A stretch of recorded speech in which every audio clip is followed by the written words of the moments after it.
এই কথা ক। সব ছবি টিভিতে আস, টিভির ঘরে যাইতি, কেন ওই রুমে গেলি বাবা?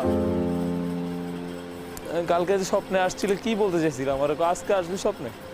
তুই যেখানে আসস খুশি আসস আমি জানি, অনেক খেলাধুলা কর, তুই ভয় পাইস না। আমি খুব জলদি তোর কাছে চলে যাবো। তুই আমি একসাথে থাকবো, খেলাধুলা করবো, তোর মা আসবে, আমি সবাই আবার একত্রিত হবো, সবাই আবার একত্রিত হবো। ঠিক আছে আমার আব্বু?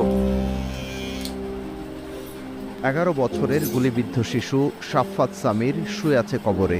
কবর জিয়ারত করতে গিয়ে নিজেকে আর সামলাতে পারেননি শিশুটির বাবা সাকিবুর রহমান।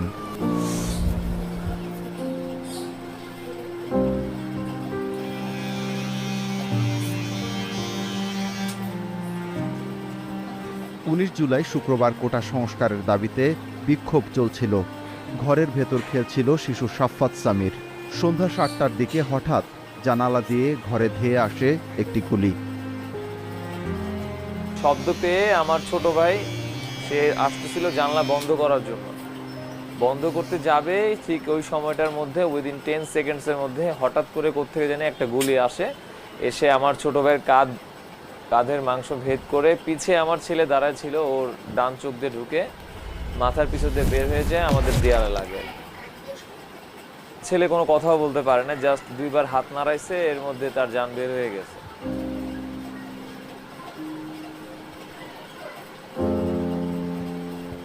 ঘটনার স্থান মিরপুর 14। সেখানকার একটি দোকানে আড্ডা দিচ্ছিলেন সাকিবুর রহমান। সন্তানের গুলি লাগার খবর পেয়ে ছুটে আসেন বাসায়, কিন্তু ততক্ষণে সন্তানকে নিয়ে তার স্ত্রী ও ভাই হাসপাতালের উদ্দেশ্যে রওনা দেন। হাসপাতালে গিয়ে দেখলাম আমার ছেলে জাস্ট মনে হচ্ছে যে সে সেন্সলেস, ঘুমায় আছে। আমি তাকে ডাকার চেষ্টা করলাম, কিন্তু ততক্ষণ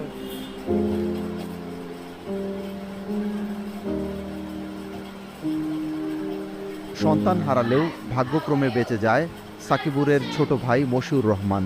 17 বছরের কিশোর মশিউরের গুলিভেদ করা কাঁধে লেগেছে 14টি সেলাই। ঘটনার সপ্তাহখানেক পরও ছোট্ট ঘরটির দেয়ালে ছোপ ছোপ রক্ত। পরিবারটি থাকে মিরপুর 14-র মূল সড়ক থেকে বেশ কিছুটা ভেতরে। হাউজিং স্টাফ কোয়ার্টারের দোতলা বাসা থেকে সড়কও দেখা যায় না। মশিউরের বুঝে আসছে না ঘরের ভেতর গুলি কিভাবে এলো। দিন শেষে আমাদের একটাই স্থান থাকে, ঘর, আমাদের বাসা। ব্যাড লাক বলবো না আমাদের নিরাপত্তার অভাব, আমার কাছে ভাষা নেই।